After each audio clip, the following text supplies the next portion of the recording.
Have you ever seen a PCB with components mounted on both sides?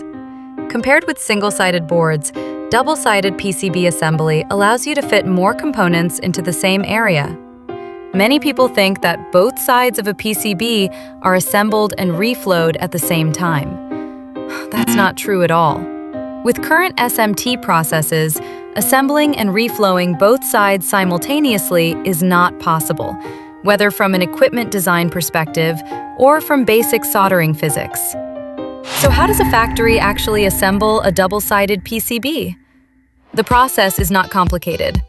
In fact, it looks a lot like assembling two single-sided boards: solder paste printing, pick and place, reflow soldering, board flip, solder paste printing, pick and place, reflow soldering. Even though the steps look similar, double-sided PCB assembly is fundamentally different from single-sided assembly. During the second reflow process, the surface tension of molten solder is usually much stronger than the component's weight, which helps keep the parts firmly pulled onto the pads. However, heavier components still carry a real risk of falling off. That's why in real production, we usually assemble the side with fewer and lighter components first, then flip the board and assemble the other side. If both sides have heavier components, we apply red glue during the first assembly to secure the parts before flipping.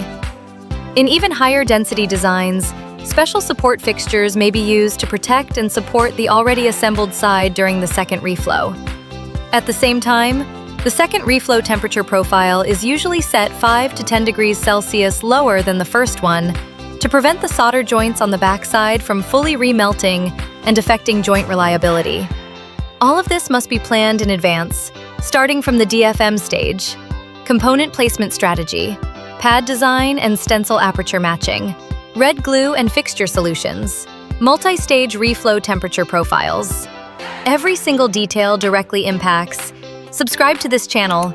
We'll keep sharing real SMT production line processes, double-sided and high-density PCB assembly details, how design decisions affect mass production and yield. And if you're developing a double-sided or high-reliability PCB project, feel free to leave a comment or contact us through the channel homepage.